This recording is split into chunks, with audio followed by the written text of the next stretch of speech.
Hop, c'est ça. Ah, comme ça, on le voit plus. Discret, ouais, c'est un peu plus discret. Ça marche pour toi ou pas? Et chevalier du fiel. C'est bon le son? Présidente. Par contre, il me fait des guilles, le bordel. Ah ouais? Non, non, ça va. Il faut pas que je fasse trop comme ça.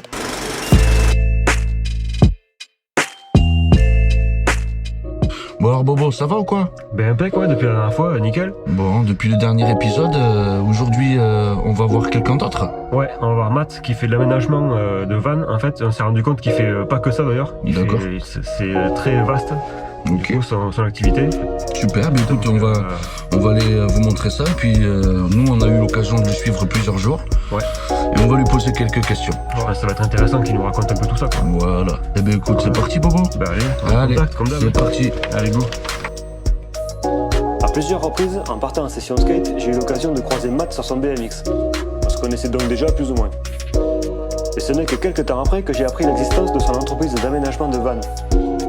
Après un brin de discussion, avec l'équipe Arcane Media, on a décidé de lui faire un petit film d'entreprise, histoire de lui donner un petit coup de pouce. Et plus on en apprenait sur le processus de fabrication et d'aménagement, plus les questions se bousculaient dans nos têtes. On lui a donc naturellement proposé de nous livrer ses secrets et il a très gentiment accepté.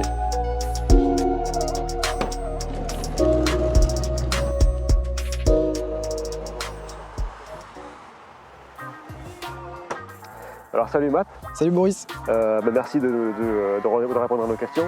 Merci à vous. C'est cool là, t'as vu, on est posé tranquille au bord du lac là, on est pas mal là. Ouais, on est vraiment bien. C'est beau.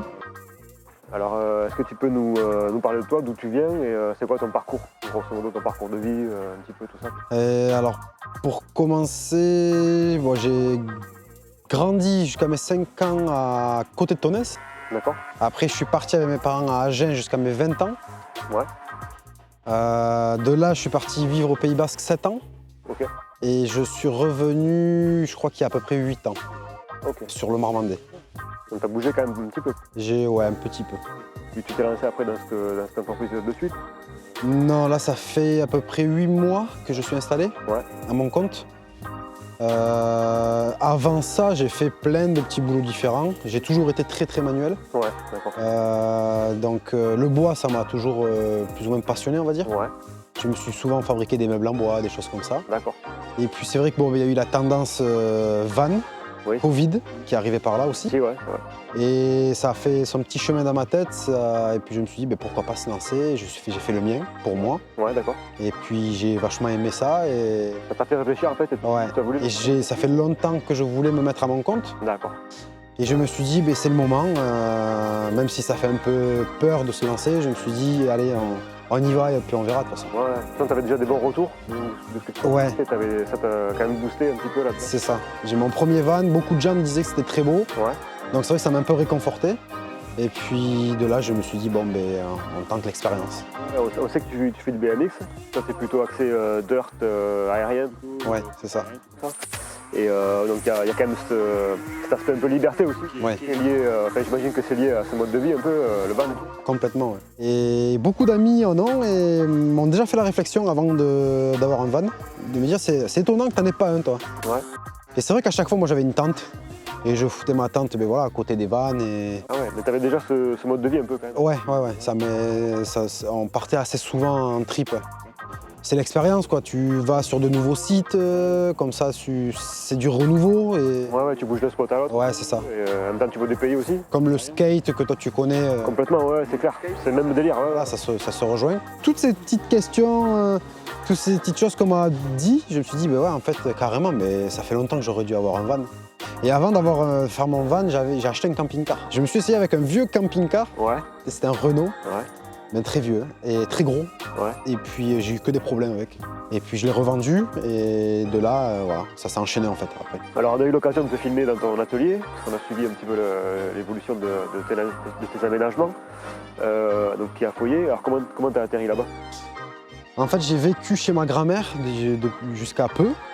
Ma grand-mère, elle a un énorme hangar. Ouais. Parce qu'ils étaient agriculteurs, mes grands-parents. J'ai demandé à mamie. Mamie m'a dit OK.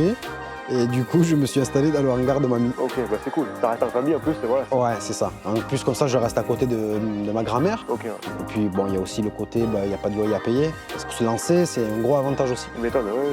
Parce que même pour stocker le matériel un petit peu. Ouais, aussi. Donc l'outillage, tout ça. Ouais, il a fallu que je m'outille. J'en avais déjà, mais il a fallu en acheter beaucoup plus. Du coup, pour commencer, c'était bien. Après, je pense que dans l'avenir, forcément, il va falloir que je me prenne un local. Ouais. Mais pour l'instant, bon, on est chez mamie. Ouais. On a très chaud l'été, on a un peu froid l'hiver, mais ça va. On a vu que tu fais quand même un panel assez large de choses quand tu fais un aménagement de van. Donc tu as dû te former dans différentes choses. C'était un autodidacte. Ouais, tu disais que tu étais bricoleur déjà toi? Ouais, j'ai jamais fait vraiment de formation dans le bâtiment ou des choses comme ça. Ouais.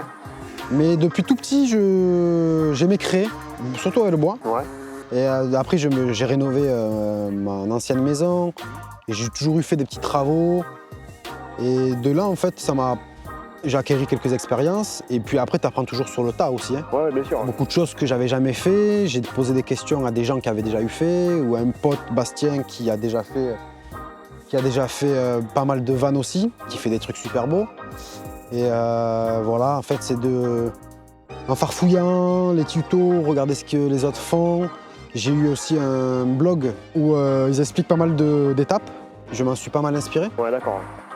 Et puis voilà, et après, bon, on y va, hein, il faut se lancer. Mais je pensais plutôt à un truc un peu technique, comme tu fais la découpe de tôle pour installer des vitres. C'est quand même... Non, même pas de formation. J'ai beaucoup regardé de tutos pour me lancer. C'est pas évident quand même. Ouais, parce que la première fois que tu le fais, j'étais pas serein. J'ai demandé à mon père qu'il vienne avec moi. Après, à force, c'est comme tout, de toute façon, tu commences à avoir tes habitudes et puis les gabarits, tu vois, en fait, c'est assez simple à mettre en place, ouais, une fois que tu connais le principe. Ouais, ça tombe bien, tu parles de différents gabarits de camions, tout ça. Je vais te montrer une vidéo, donc des extraits de ce qu'on a filmé au cours de différents aménagements. Et si ça te dit, tu peux les commenter. Voilà. D'accord. La toute première étape, c'est le sol. Le sol, d'accord. Ouais. Tu fais le sol. Parce que alors là, ce qu'on voit aussi, c'est que tu as du liège projeté, c'est ça aussi? Oui. C'est une autre isolation? C'est une autre ISO, ouais. Tu as plusieurs styles d'ISO. On va dire le top of the top, c'est le liège projeté en première couche. Ouais. Parce que tu as 0 pente thermique. Après, ça reste une isolation qui reste assez chère. Ouais. Et puis après, par contre, forcément, il faut rajouter, si tu veux vraiment une belle ISO, une autre couche. Ouais. Donc là, tu me vois, je mets du Biofib Trio. D'accord. Mais tu as différentes, selon le budget aussi, parce que du coup, vu que moi je fais pour les clients, je m'adapte à leur budget. Ok. Là, la cliente, c'est pour y vivre quand même quelques mois, D'accord. le gros camion. Ouais. Donc, elle voulait une bonne ISO, elle voulait partir dans là où il va faire froid. Donc, on est parti sur... Je vois que tu remplis bien quand même. Ouais. Là, c'est de la laine de mouton, ça. D'accord. Ok. Oui, ça c'est connu quand même pour être bien isolant et chauffant. Ouais, ça garde la chaleur et tout. Ouais. Surtout pour les endroits où c'est inaccessible. Ouais, ouais. Comme ça, là, je suis dans la structure, dans les montants. Ouais. Et puis après, tu vois, j'ai les panneaux de Biofib Trio que je recoupe. Ouais. Donc c'est plus facile à poser. Ok, d'accord. Après, du coup, l'isolation, il y a tout le plaquage. Donc en fait, tu fais la découpe du bois, tout ça? Oui, alors juste avant le plaquage, je fais toute la structure, tu sais, là où je vais poser le lambris. Ouais. Moi, pour l'instant, pour les parois et le plafond, Ouais. je fais du lambris. Ouais. Du coup, tu as tout plein de montants, des tasseaux, on va dire, pour faire ta structure, pour après poser le lambris. Ouais, c'est pas juste posé comme ça. Ouais, tu es obligé de... Parce que tu as plein de renforts dedans, et du coup, il faut les camoufler pour que ça soit plus joli aussi. Ouais, bien sûr. Et voilà, du coup, c'est une étape assez importante, Et ouais, parce les que petits tasseaux. Il y a des trucs sur mesure aussi, là, pour la découpe, pour que ça épouse les formes. Ouais, voilà. Et après, de toute façon, tout ce que tu fais dans un camion ou un van, c'est que de la petite découpe sur mesure. Parce que tout est arrondi, il n'y a rien qui est vraiment droit. Puis comme on disait, tu as fait différents types de gabarits de camions en fait. Ouais. Donc ils sont tous différents. Ils sont tous différents. C'est un peu du sur-mesure à chaque fois. Ouais, à chaque fois, oui, c'est ça, exactement. Et donc on a vu un petit peu aussi la pose du système électrique. Oui. Donc tout ce qui est éclairage, entre autres, j'imagine. Ouais, l'éclairage, tout ce que le client veut avoir dans son camion. Ouais. Et là, oui, tous les câbles doivent être passés avant de finir les parois et le plafond. Ouais, d'accord. Parce que tout est camouflé comme une maison, en fait. C'est exactement le même principe. Et comme ça, après, tous les câbles sont passés. Et après, tu sors tes câbles de tes parois et ton plafond. Ok. Donc voilà, donc toi tu fais tout de A à Z, c'est-à-dire la découpe des meubles aussi, parce que c'est du sur-mesure, comme on l'a dit. des bricoleurs, mais il y a peut-être qu'il a fallu apprendre des techniques spéciales pour certains. Oui, tout ce qui était la pose de charnière, t'en as Et oui, pas mal de différentes. Les invisibles, les apparentes, les charnières piano. et oui, Enfin, t'en as les charnières coudées, ça c'est une charnière coudée, ouais, enfin l'anglaise. Et du coup, ça, ouais, j'étais un peu perdu au début. ouais, Parce que trop de systèmes différents. Et puis après, au bout d'un moment, tu commences à te familiariser, comme tout. Hein. ouais. Tu commences à chercher, à les voir, à les poser. Et c'est vrai que pas mal de vannes que j'ai fait là, ça a toujours été plus ou moins la même quincaillerie, on va dire, D'accord. même bouton poussoir. Là, j'ai envie de changer maintenant, de faire même les meubles, de les faire peut-être un peu différents. Ouais. Beaucoup de meubles arrondis, j'ai fait pour l'instant. Ouais, Je pense que là, je vais repartir sur des meubles plus droits, ouais, d'accord. avec, tu vois, là, les portes, tiroirs, ils sont apparents, les planches sont par-dessus. Ouais, Là, je pense que ça va être tout, tu vois, sur la même lignée. encastré quoi. Encastré, ouais. Ouais, d'accord. Voilà. Il y a aussi cet aspect esthétique qui fait partie du service que tu proposes, quoi. Oui. Qui est important, quoi. Ouais. Là, c'est vrai qu'on me demandait, surtout parce qu'ils aimaient beaucoup cet effet brut du bois. Ouais, Là, je faisais la plupart de mes meubles en épicé à 3 plis. Parce que le rendu, quand tu le laisses brut, ben, c'est joli, tu vois, le bois est très beau. Mhm. Tu mets juste une lasure ou un vernis transparent ouais, ouais. et ça fait l'affaire. Mais là, j'ai envie de mettre de la couleur en plus maintenant. Ouais. Et le gros camion que j'ai actuellement, il veut de la couleur, la cliente. Mhm. Donc voilà, ça va être le début, je pense, d'un petit changement au niveau des meubles. D'accord. Et alors après, ça, c'est toi qui le proposes au client, par exemple, ou c'est un petit peu à la demande aussi? C'est un dialogue. Moi, je suis pas du tout fermé, donc s'ils me disent, comme la cliente là, elle m'a dit, moi j'aimerais bien. Elle m'a demandé, tu fais que du bois, que de la, enfin apparence bois. J'ai dit non, si tu veux, on peut partir sur autre chose, mettre de la peinture, de la couleur. D'accord. Et elle m'a montré des exemples et je lui ai dit, mais ça c'est, enfin, je peux le réaliser. Donc, Ouais, ouais. on part là-dessus. Et c'est un échange, et puis après je m'adapte. Alors du coup, on passe à l'étape 4, peinture et lasure des meubles. Donc voilà, il faut tout démonter, parce que tu peux pas peindre. Ça dépend. Là, le van qu'on voit, c'était que des meubles amovibles. Donc quand c'est amovible, ouais, c'est vachement plus simple. Je les enlève pour la peinture. Quand c'est pas amovible, ben, des fois tu peins, mais avec tout en place dedans. D'accord. Donc là, il faut bien tout camoufler pour pas en mettre partout. Là, tu vois, je mets de la lasure. Mais après, tu as pareil pour la peinture, tu as plusieurs choses que tu peux mettre. Ça dépend vraiment de chacun aussi, sa spécialité, ce qu'on préfère poser, mettre. Moi, j'aime bien mettre de la lasure. Ouais. Mais tu peux mettre du vernis transparent. Ouais. Je pense que sur le futur, je vais partir sur de l'huile. D'accord. Ça reste plus naturel D'accord, ouais, ok. Et ça protège le bois. et ça protège bien le bois. Ouais, ouais, d'accord. Ouais, c'est pareil que la lasure, mais c'est un peu plus, on va dire, bio, je pense. D'accord. Ça fait partie des trucs qui sont importants quand même pour toi aussi, quoi. Ouais. Se soucier un peu de l'environnement. Oui, parce qu'on part dans la nature avec. Ouais, ouais, bien sûr. Du coup, on passe sur la 5e étape où tu fais intervenir Joy, qui est l'entreprise Pretty Needles. Oui, Joy, ma cousine. Du coup, on travaille ensemble. C'est elle qui me fait la confection des housses avec les tissus. Du coup, moi, je lui ramène toutes les mousses, déjà prédécoupées, le tissu, et puis ses cadeaux, je lui donne ça, et puis elle se débrouille. Elle me fait tout le tissu et les housses. Ouais, en tout cas, elle est pas mal dans la création. Elle fait aussi des objets déco un peu. J'ai vu que tu as utilisé d'ailleurs des petits miroirs. Oui, tu fais bien de le dire, parce qu'à chaque fois, souvent, je lui en prends des petits miroirs. Du coup, j'aime bien, ouais, ça met une petite touche en plus de déco. Du coup, on arrive à la 6e étape, donc c'est logiquement la fin, parce que là, tout ce qu'on a vu, c'est un petit peu les étapes principales, on va dire, d'aménagement classique, en fait. Après, tu proposes Votre service. d'autres spécificités. Donc la dernière étape, c'est la certification VASP. Oui. Du coup, est-ce que tu peux nous parler de ça? Alors là, c'est pareil, c'est à la demande du client. Pas tous le veulent. Le must, c'est de l'avoir. Ah, il y a des gens qui le veulent pas, quand même. Ouais, quand je fais des meubles amovibles, souvent, c'est parce qu'ils le veulent pas. Comme ça, ou alors qu'ils veulent se servir aussi d'un fourgon en tant qu'utilitaire, comme ça, s'ils ont besoin de déménager ou autre, ils peuvent enlever les meubles. Tu es en règle avec la législation quand tu as l'agrément VASP. Et du coup, il y a tout un dossier à remplir, ouais. Il y a tout un dossier à remplir en respectant tout plein de normes. Ouais. Donc les meubles arrondis, ça en fait partie. Ouais, voilà. Alors, oui et non. Parce qu'apparemment, il y en a certains qui le font pas trop arrondi, ça passe quand même. Ouais. Mais dans les règles AFNOR, Ouais. normalement, c'est indiqué qu'il ne faut pas qu'il y ait d'endroits saillants, tu vois, D'accord. pour ne pas se blesser. Parce que c'est assez étroit. Ouais, oui. Tu as beaucoup de choses à respecter, dans la ventilation. Il faut que tu aies une ventilation basse et une ventilation haute, d'une certaine superficie, correspondant à la superficie de ton van, adaptée. Il faut que tu aies 5 éléments, le lit, la dinette, l'endroit pour manger, puis le point chaud et l'évier. C'est l'équivalent de camping-car finalement. Quoi. Oui, bah après, tu es en camping. Voilà, c'est ça. Cette indication sert à. En fait, le VASP, c'est VASP auto-caravane. D'accord. En fait, tu es camping-car.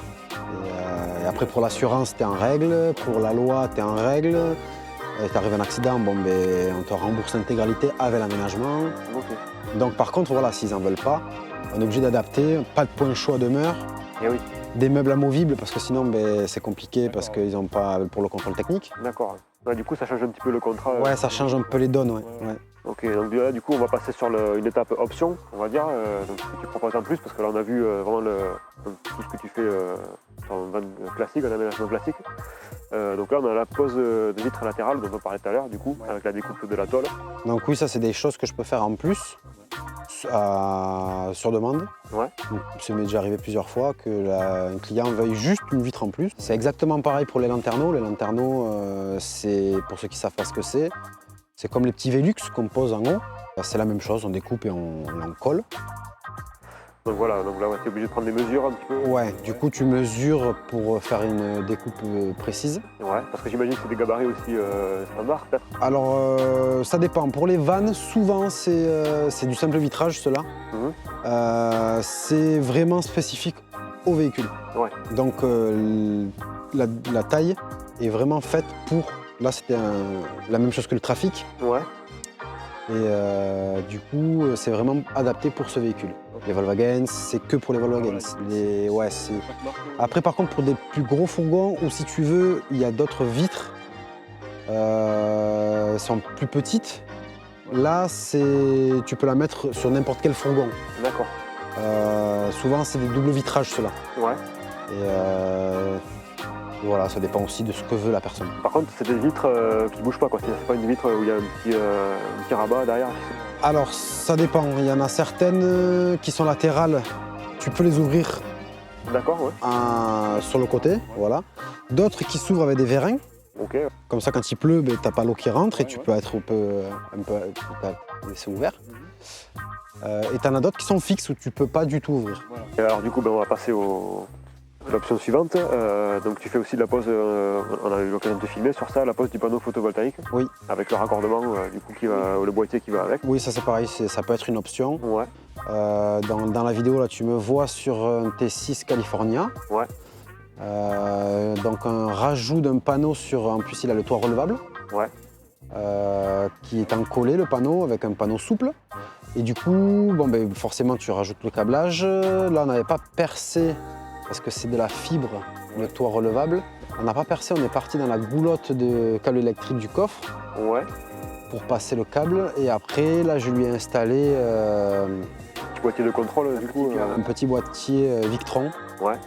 Qui lui il convertit le courant à la bonne tension pour charger la batterie. Et donc ça c'est juste, tu disais pour celui-là c'est juste collé et des fois il y a besoin de percer, Ça dépend, et après tu peux avoir des panneaux rigides, des panneaux rigides comme les maisons, et des fois c'est même selon la taille et la puissance, c'est la même taille. D'accord. Donc sur le camion que je fais actuellement, c'est un très gros, il fait 330 watts, il est très grand, et là c'est du rigide, donc tu as des plots qui sont collés, mais tu peux aussi, si tu veux, visser. Moi, j'aime pas trop visser, je préfère coller. Ouais. Moi, je pose beaucoup de questions aux clients pour savoir vraiment qu'est-ce qu'ils veulent en faire, l'utilité qu'ils vont avoir avec leur van. D'accord. Pour être le plus précis, pour tout en fait. Pour ce qu'on va mettre comme équipement, sur quoi on part en termes de puissance et d'électricité, et en termes d'équipement électrique. Et ça, c'est vraiment du cas par cas, quoi. Après, Et c'est vraiment du cas par cas. Ouais. ça dépend de ce que les gens ont l'habitude de faire. Ou Exactement, de tout ce qu'ils vont brancher dedans pour avoir la capacité, une capacité pour la batterie, savoir si on part sur du 100 ampères, sur du 200 ampères. Ouais, ouais, ouais. Du coup, en plus des aménagements sur mesure que tu proposes, tu fais aussi de la location. Oui. C'est quand même un plus. Oui. Du coup, est-ce que c'est une partie importante de ton activité? Le problème, c'est qu'on est dans une région où ça marche que l'été. Donc là, ça marche que sur 2 voire 3 mois. Ouais, c'est spécifique aussi. Ouais. Quand même, ouais. Ça serait le must, forcément, si je pourrais.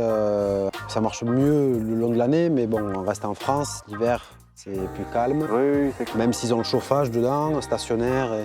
C'est un plus. Je pense que ça doit faire à peu près, on va dire, 20% du chiffre d'affaires. Ouais. À peu près 20%.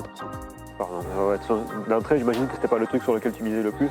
Non, mais je réfléchis, parce que j'ai misé plus là-dessus. Ça peut évoluer, peut-être? Ouais, parce que là, j'en avais qu'un l'été dernier, vu que je me lançais. Ouais. Cet été, j'en aurai 2 Ouais. en location. Et en fait, tous les ans, j'aimerais en rajouter un. Ah ouais. Et en fait, j'aimerais arriver à aller jusqu'à faire que de ça, en fait. Ouais. Faire que mes propres vannes, Ok. les mettre en loc, faire de la revente et gérer mon entreprise comme ça et faire beaucoup moins de clients, en fait. Ouais, d'accord. Ça serait l'idée pour l'instant. Après, ça peut toujours évoluer. Alors, c'est quoi le projet le plus fou qu'on t'a demandé ou sur lequel tu as travaillé ou sur lequel tu aimerais travailler? Eh bien, le projet le plus fou pour l'instant, c'est le projet sur lequel je suis actuellement. C'est mon premier gros camion, un Citroën Jumper L3 H2. Donc c'est un peu, pas la découverte, mais il y a des trucs qui sont en plus, parce qu'il y a plus de confort. Ouais. Mais voilà, vu que c'est plus gros, tout est plus grand, tout est différent. Enfin, c'est un peu différent. C'est quoi, c'est aménagement pareil Tout, ouais, de A à Z. Ouais. D'accord, ok. Donc ouais, plus de découpe, Beaucoup plus de découpe, t'as plus de bois, ouais, t'as la douche en plus, Ouais. t'as plus de câblage, un système électrique qui est beaucoup plus performant, on va dire, parce qu'elle veut pouvoir y vivre pendant quelques mois dedans. L'ISO, il y a une meilleure ISO. Ok. Ouais, il y a beaucoup plus de travail. Ouais. Alors du coup, la transition est toute trouvée. On sait que tu as travaillé sur différents types de gabarits, de camions. Du coup, on se demande est-ce qu'il y a une limite à ce qu'on peut faire avec, dans un aménagement, à part la législation? Ouais, il y a juste à respecter les normes si tu veux qu'ils soient vastes. Ouais. Mais même en respectant les normes, tu peux... Parce que tu veux, grosso modo. En fait, c'est que l'imagination. C'est comme dans le skate ou le BMX, tu vois. Ouais. Tu arrives sur un parc et tu as des modules qui sont là posés exprès. Ouais. Mais selon le niveau, Ouais. tu peux te servir d'un module pour aller sur l'autre, tu vois. Ouais. Ton imagination, Ouais. ton savoir-faire, tes capacités. Mais là, c'est exactement pareil, en fait. Ouais. C'est tout dans l'imagination, si tu peux faire ce que tu veux. Ouais. T'es pas obligé de faire des trucs vraiment atypiques, enfin Ouais, classique. classiques comme ça doit se faire. Tu peux faire des choses un peu différentes. Ouais. Même en termes d'équipement, hein, tu peux... Mais j'imagine, déjà, vu que tu construis tout toi-même, en plus, tu vas pouvoir imaginer des Exactement. systèmes pour améliorer. Exactement. Et puis il y a des systèmes ingénieux. Ouais. Donc toi, tu t'es inspiré aussi? Pour l'instant, non, je reste dans le classique, on va dire, plus ou moins. Ouais. Vu que je fais pour les clients. Mais pourquoi pas dans l'avenir mettre des trucs en place, ouais. Ouais, d'accord. Ok, ouais. Peut-être poser des brevets aussi ou Ça peut être pas mal. Après, c'est un gros travail aussi. Ouais, c'est sûr. Mais pourquoi pas? Pourquoi pas? Où est-ce qu'on peut te contacter? Est-ce que Pour l'instant, j'ai pas de site web, j'ai que les réseaux sociaux. t'es sur les réseaux, ouais. Instagram, beaucoup. Je me sers beaucoup d'Instagram. Ce qui marche beaucoup, ouais. Ouais. Du coup, dessus, il y a tout. Il y a mon numéro, mon adresse mail, mon adresse. Je réponds très rapidement. Les gens, ils passent par là, généralement, quand même. Souvent, ils passent par Insta, ou alors ils prennent le numéro, ils m'appellent. D'accord, ouais. J'ai pareil une page Facebook, Ouais. c'est French Ivan, Ouais. sur Instagram ou Facebook. Ok. Et j'ai une annonce sur Le Bon Coin. D'accord.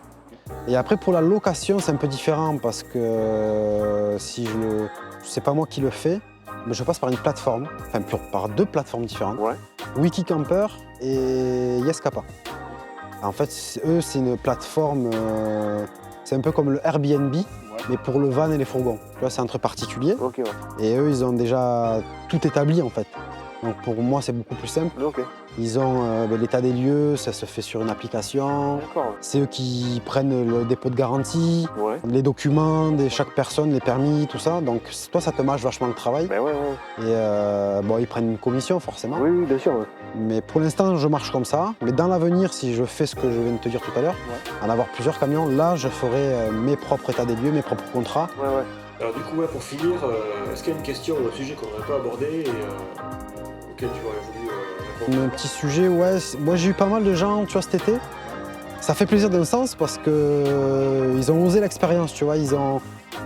Forcément, ils ont vu toutes ces pubs, tous ces trucs par rapport aux vannes. Et ils ont voulu s'essayer. Ouais. Et du coup, ils ont pas forcément qu'à moi. Tu vois. Moi, ils m'ont loué un van, mais ils peuvent louer un van à n'importe qui. Oui, tu oui, vois. bien sûr. Ouais. Pour s'essayer, si dans le futur, tu as envie d'avoir ton propre van, Ouais, ouais, c'est ouais. quand même un budget. Ouais, ouais. Donc, moi, ce serait le message que je voudrais faire passer, c'est si tu as envie d'avoir ton van, avant, essayez-vous, Ouais. allez en louer un Ouais, ouais. à n'importe qui le loue. Comme ça, pour être sûr de concrétiser en fait votre projet. Et après, bon, faites appel à un aménageur. Ouais, ouais. Et c'est vrai que j'en ai eu pas mal des clients comme ça cet été, Ok. qui me l'ont loué et qui après sont revenus vers moi pour que je refasse un van. Et ça fait plaisir, quoi, c'est cool. Ben ouais, ouais. Je côtoie maintenant de temps en temps, tu vois, des gens de ce milieu-là, et la plupart, ils sont tous cool, quoi. C'est un milieu, franchement, où il y a beaucoup d'entraide, de bienveillance, Ouais, ouais. je trouve que c'est un super milieu, tu vois, vraiment. Ouais, ouais.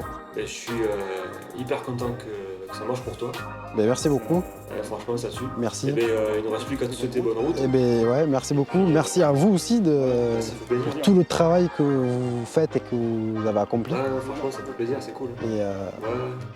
Et à bientôt, Ouais, on va se revoir. Sur la route. sur la route, ouais, ou dans des skateparks. Après cette super journée passée avec Matt, on a appris beaucoup de choses sur son activité et toute la passion, le travail et le temps qu'il passe sur chacun de ses projets. On a eu la chance de pouvoir suivre les différentes étapes des aménagements des vannes qu'il propose et croyez-nous, ça vaut le détour. On ne peut donc que vous conseiller d'aller le voir si vous avez une envie d'évasion ou si vous êtes un adepte des road trips. On lui souhaite évidemment une longue route. Quant à nous, on repart faire de nouvelles rencontres pour vous faire découvrir un nouvel univers. Allez, salut la jeunesse!